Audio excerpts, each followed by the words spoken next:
خواتین و حضرات، السلام علیکم ورحمۃ اللہ وبرکاتہ۔ جتنے میرے بھائی بہن حج پر تشریف لے جانے کا ارادہ رکھتے ہیں ان کو میں ایڈوانس میں مبارکباد دیتا ہوں، اور اللہ تبارک و تعالیٰ آپ کو کامل اور بہترین حج کرنے کی توفیق عطا فرمائے، اس کو اپنی بارگاہ میں قبول فرمائے۔ اور جیسے کہ بخاری میں امام بخاری رحمۃ اللہ علیہ نے حج کی فضیلت ذکر فرمائی، ایک حدیث ذکر کی ہے کہ رحمت کونین صلی اللہ علیہ وسلم ارشاد فرماتے ہیں کہ جس نے حج کیا اور اس میں فحش کلامی اور جھگڑا فسق وغیرہ نہ کیا تو وہ گناہوں سے ایسا پاک و صاف ہو جائے گا جیسے آج ہی اپنی ماں کے پیٹ سے پیدا ہوا ہے، یعنی اس کے تمام صغیرہ کبیرہ ظاہری باطنی گناہوں کو اللہ تبارک و تعالی معاف فرما دیتا ہے۔ لیکن جیسے کہ حدیث میں اشارہ ہو رہا ہے، غور فرمائیں کہ وہ فحش کلامی اور فسق سے یعنی گناہوں سے اپنے آپ کو بچائے گا تو فضیلت ملے گی۔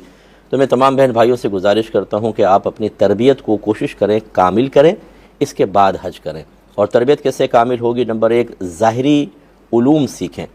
حج سے متعلقہ تمام مسائل میں یہاں پہ گزارش کروں گا، تھوڑے بہت مسئلے ذکر کروں گا، لیکن یہ تمام کا استحضار مختصر وقت میں ممکن نہیں، لہٰذا آپ ضرور کسی عالم دین سے ان کو سیکھیں اور باقاعدہ کوئی حج کی کتاب پڑھ کر جائیں اور اپنے ساتھ بھی لے کر جائیں جس میں تمام مسائل لکھے ہوں، کیونکہ ذرا سی آپ غلطی کریں گے بعض اوقات آپ فرض چھوڑ بیٹھیں گے، واجب چھوڑ بیٹھیں گے، آپ پہ دم لازم ہو جائے گا، آپ پہ بدنہ یعنی اونٹ ذبح کرنا لازم ہو سکتا ہے، بعض صورتوں میں کفارے ہو جاتے ہیں، صدقات دینے ہوتے ہیں اور معلومات نہیں ہوتی اور ہم یہ سب کرتے رہتے ہیں۔ اور مکے کی ایک نیکی 1,00,000 کے برابر ہے، اور بعض علماء نے تحقیق یہی کی کہ وہاں کا گناہ بھی 1,00,000 کے برابر ہے، تو اس لیے یہ تربیت کامل ہونی چاہیے۔ دوسرا، ایک باطنی تربیت کا اہتمام صبر کے اعتبار سے ہونا چاہیے، خاص طور پہ وہ لوگ جو زیادہ مشقتیں برداشت نہیں کرتے، یا آپ کے گھر کے بچے جا رہے ہوں، انہیں شروع سے ابھی سے ہی صبر کی تلقین کرتے رہیں، ورنہ وہاں پر جائیں گے بے چینی، اضطراب، منہ سے کلمہ شکوہ شکایت ذکر کرنا، لڑائی جھگڑا کرنا، حتیٰ کہ اگر صحیح کھانا نہیں ملتا اس پہ جھگڑا کر کے اپنے نام اعمال میں سیاہی لکھوانا، دوسروں کی دل آزاری کا سبب بننا، یہ چیز مناسب نہیں ہوتی۔ اسی طریقے سے یہ بھی اپنی تربیت کا حصہ بنائیں کہ جس گندی چیز کے کھانے پینے کی آپ کی عادت ہے اس کو ابھی سے ترک کرنا شروع کر دیں، اور حج کے ایام میں کوئی ایسی چیز استعمال نہ کریں، سگریٹ ہیں، پان ہیں، گٹکے ہیں، ان سے ابھی سے جان چھڑوا لیں تاکہ وہاں پر آپ کو مسائل نہ ہوں، کیونکہ بعض صورتوں میں خوشبودار چیز استعمال کرتے ہیں وہاں پر اور دم پہ دم لازم ہوتا ہے، گناہ گار علیحدہ ہوتے ہیں لیکن کچھ پتہ نہیں ہوتا۔ اس کے بعد میں آپ سب سے گزارش کرتا ہوں کہ آپ کو حج کا انتخاب کرنا ہوگا کہ آپ کون سا حج کرنا چاہتے ہیں۔ حج 3 طرح کے ہوتے ہیں، حج افراد، حج قران اور حج تمتع۔ حج افراد میں صرف حج کا احرام باندھا جاتا ہے، اس میں عمرے کا کوئی تعلق نہیں ہوتا۔ جو مکے میں رہنے والے ہیں یا میقات کے اندر رہنے والے ہیں وہ یہی حج کریں گے، حج افراد۔ دوسرا حج قران ہوتا ہے، اس میں حج اور عمرے کا ایک ساتھ احرام پہنتے ہیں، یعنی جب آپ احرام پہنیں گے، اس کی تفصیل میں ذکر کروں گا، تو ہم ایک ساتھ دونوں کی نیت کریں گے، حج کی بھی اور عمرے کی بھی۔ اور تیسرا ہوتا ہے حج تمتع، اس میں ہم صرف فقط عمرے کی نیت کرتے ہیں اور جا کے عمرہ ادا کرتے ہیں، اور اس کے بعد پھر عمرہ ختم کر کے احرام کی پابندی سے باہر ہو جاتے ہیں، اور 8 ذوالحجہ کو پھر حج کا احرام پہنا جاتا ہے۔ تو یہ بہت ہی ایزی ہوتا ہے۔ حج قران مشکل ہوتا ہے کہ عمرہ کرنے کے بعد مثلا اگر آپ 2 ذوالحجہ کو پہنچ گئے تو آپ نے اگر عمرہ کر لیا ہے، تو چونکہ حج کا احرام آپ نے ایک ساتھ ہی نیت کی تھی، اب احرام نہیں اتار سکتے، اور احرام کی پابندی میں آپ کو 10 ذوالحجہ تک رہنا ہوگا۔ اور اس میں بعض اوقات گڑبڑ بھی ہو جاتی ہے، سوتے میں اگر منہ پہ کپڑا آ گیا، کسی کا احرام منہ پہ لگ گیا، اس پر بھی صدقات اور کفارے وغیرہ لازم ہو جاتے ہیں۔ اسی طرح حج قران کی اگر آپ نے نیت کی ہے تو اس میں دوہرا جرمانہ ہوتا ہے، ڈبل جرمانہ، لیکن اس کا ثواب بھی سب سے زیادہ ہے۔ اور ہمارے نبی کریم صلی اللہ علیہ وسلم نے اپنی حیات طیبہ میں فقط ایک حج کیا اور وہ حج قران تھا، اس لیے سب سے افضل یہ ہے۔ لیکن ہمارا مشورہ یہ ہے اگر اللہ آپ کو توفیق دے آپ مزید حج کر سکتے ہوں تو پہلے آپ حج تمتع کریں، اس کے بعد حج قران کریں، اور اگر ہمت ہے تو حج قران بھی آپ کر سکتے ہیں۔ اب یہ تھوڑا سا سمجھ لیجئے کہ حج افراد کے اگر آپ احرام پہنتے ہیں تو آپ ڈائریکٹ جا کر ایک طواف کریں گے جس کو طواف قدوم کہتے ہیں۔ یہ سنت ہوتا ہے ان کے حج افراد کرنے والوں کے لیے، عمرہ وغیرہ تو ہوتا نہیں، اور یہ صرف طواف ہوتا ہے۔ لیکن اگر آپ اس میں عید طباع کر لیں، عید طباع کا مطلب احرام کی چادر کو نیچے سے نکال کر اس طرح اوپر ڈال کر کندھا کھلا رکھنا، اس کو عید طباع کہتے ہیں، اور پہلے 3 چکروں میں تھوڑا سا اکڑ کر چلنا، اس کو رمل کہتے ہیں، رمل۔ اور اس کے بعد اگر سعی کر لیں، یہ چیز بھی اسی طواف کے ساتھ کر لیں، اگرچہ اس کا کوئی جز نہیں ہے، تو پھر فائدہ یہ ہوگا کہ آپ جب 10 ذوالحجہ کو طواف زیارت کریں گے اس میں ان چیزوں کی ضرورت نہیں رہے گی۔ کیونکہ طواف زیارت میں وہی آپ طواف کریں گے، پھر اس میں اتباع بھی ہے، رمل بھی ہے، پھر سعی ہے، اور رش بہت زیادہ ہوتا ہے، تو اس لیے حج افراد والے طواف قدوم میں ان چیزوں کو کر لیں تو حاجت نہیں رہے گی۔ اس کے بعد جو ہیں اگر آپ حج قران کر رہے ہیں تو پھر آپ ایسے ہی کریں گے کہ آپ حج کریں گے اور عمرہ کریں گے، عمرہ کرنے کے بعد پھر ایک جب آپ نے حج کے دن قریب آ جائیں تو پھر ایک آپ اور طواف کر لیں، اس کو یہ بھی طواف قدوم ہے۔ اور جس طرح حج افراد کرنے والے کے لیے وہ طواف قدوم سنت ہوتا ہے، حج قران والے کے لیے بھی سنت ہے، اور انہیں بھی چاہیے کہ اس میں یہ تمام چیزیں کر لیں، اتباع، رمل اور سعی، تو ان کو بھی طواف زیارہ میں اس کی ضرورت نہیں رہے گی۔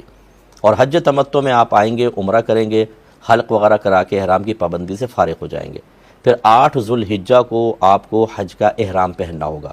ان کے لیے میرا مشورہ ہے کہ حج کا احرام پہننے کے بعد پھر آپ ایک نفلی طواف کریں، وہ آپ پہ کوئی واجب نہیں ہے،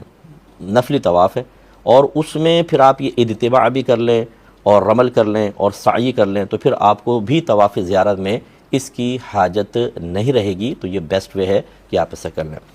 اب چونکہ ہمارے اکثر بھائی بہن حج تمتع کرتے ہیں تو میں اسی کے اعتبار سے آپ کو طریقہ عرض کر دیتا ہوں، اور باقی آپ جو حج کا تو سب کے سیم ہی ہے۔ عمرے میں بس یہ ہوتا ہے کہ حج قران میں عمرہ کرنا ہے، وہ حج تمتع کے عمرے میں حل ہو جائے گا، اور حج افراد کے لیے تو عمرہ ہے ہی نہیں، تو میں حج تمتع کو بنیاد بنا کر عرض کرتا ہوں۔ سب سے پہلے آپ کو یقینی سی بات یہاں سے جانا ہے تو احرام پہننا ہے۔ یہ سمجھ لیجئے کہ احرام ایک حالت کا نام ہے، یہ کوئی مطلب چادروں کا نام نہیں ہے، وہ تو مجازاً ہم چادر کہہ دیتے ہیں۔ مثال کے طور پہ پہنے ہوئے کپڑے ہیں اور میں عمرے کی نیت کر لیتا ہوں تو میں حالت احرام میں آ جاؤں گا، لیکن چونکہ میں نے سلے ہوئے کپڑے پہنے ہیں تو یہ حالت احرام میں پہننا گناہ ہوتا ہے، اور اس پہ مطلب کفارہ وغیرہ لازم ہوتا ہے، وہ الگ چیز ہے، لیکن نیت ہو جائے گی اس میں۔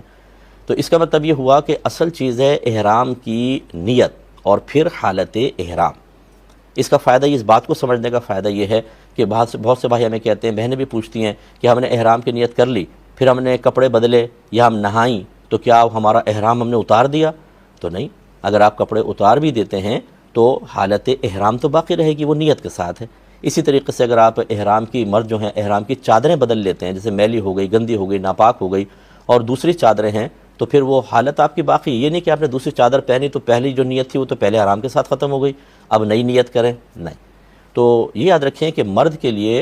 اور عورت کے لیے حالت احرام ایک حالت کا نام ہے، یعنی احرام ایک حالت کا نام ہے، اور وہ نیت سے حاصل ہوتی ہے۔ لیکن مردوں کے لیے سنت کریمہ یہی ہے کہ 2 بغیر سلی چادریں وہ پہنیں گے، اور عورتوں کے لیے علیحدہ کوئی احرام نہیں ہوتا۔ یہ کمانے کے مطلب طریقے بنائے ہوئے ہیں، آپ جائیں گے مارکیٹ میں، اس میں لکھا ہوگا عورتوں کا احرام، ہماری بہنیں اس کو لے لیتے ہیں، وہ لمبا سا پہن کے، وہ ایک مطلب اسکارف ٹائپ ہوتا ہے کافی لمبا، سمجھتی ہیں یہ احرام ہے۔ نہیں، عورتوں کو اپنے گھر کے پہنے ہوئے کپڑوں میں ہی نیت کرنی ہے، کوئی احرام آپ کے لیے علیحدہ نہیں ہے۔ مردوں کے لیے 2 بغیر سلی چادر، اور کوئی وہ سلا ہوا لباس نہیں پہن سکتے، ٹھیک ہے۔ تو آپ نے جیسے گھر سے نکلیں، آپ پہلے لوگوں سے ملیں، اپنے رشتہ داروں سے ملیں، معافی تلافی کر لیں، کسی کا کچھ دینا لینا ہے وہ دے دیں، ہو سکتا ہے آپ کی زندگی کا آخری سفر ہو، اور احرام کی چادروں پہ آپ خوشبو وغیرہ لگا لیں، ہماری بہنیں خوشبو لگا لیں، نہائیں دھوئیں، سب کچھ کریں۔ اس کے بعد ایئرپورٹ پہ پہنچیں تو میرا مشورہ یہ ہے کہ اس وقت تک نیت نہ کریں جب تک آپ جہاز میں نہ بیٹھ جائیں۔ وجہ اس کی یہ ہے کہ اگر آپ نے احرام کی نیت کر لی اور پھر آپ نے کسی سے مصافحہ کیا، اس کے ہاتھوں میں خوشبو لگی ہوئی اگر آپ کے ہاتھوں میں لگ گئی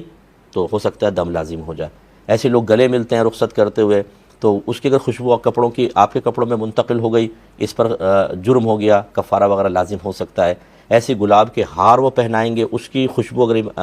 احرام میں داخل ہو گئی، اس پر بھی مسائل ہیں۔ اس لیے آپ احرام کی جیسے مرد چادریں پہن لیں، اور خواتین جو ہیں بس وہ روانگی کا جیسے ارادہ کر لیں، ایئرپورٹ پہ یا گھر پہ 2 رکعت نفل اس کی احرام کی پڑھنی ہوتی ہیں، وہ آپ پڑھ لیں، نیت ابھی نہ کریں۔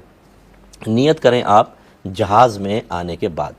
نیت دل کے پختہ ارادے کو کہتے ہیں۔ آپ دل میں ارادہ کر لیں کہ اللہ تعالیٰ میں تیری رضا کی خاطر عمرہ کرنا چاہتا ہوں، اس کو اپنی بارگاہ میں قبول فرما لے، بس کافی ہے۔ باقی بہت سی کتابوں میں نیت کے الفاظ درج ہوتے ہیں، بیانی ان کو پڑھنا کوئی لازم نہیں ہوتا، بس آپ دل میں ارادہ کریں، آپ نیت کرنے والے ہو جائیں گے اور حالت احرام میں داخل ہوں گے۔ اور نیت کے ساتھ ہی متصلاً ایک بار تلبیہ پڑھنا لازم ہوتا ہے، لبیک اللہم لبیک لبیک لا شریک لک لبیک ان الحمد والنعمت لک والملک لا شریک لک۔ ایک بار مرد بلند آواز سے پڑھیں گے، یہ پڑھنا لازم، اور 3 بار پڑھنا افضل ہوتا ہے۔ اور ہماری بہنیں اس کو 1 بار پڑھنا لازم، 3 بار افضل، لیکن بس اتنی آواز سے کہ اپنے کان سنیں، خواتین کو آواز بلند کرنے کی حاجت نہیں ہے۔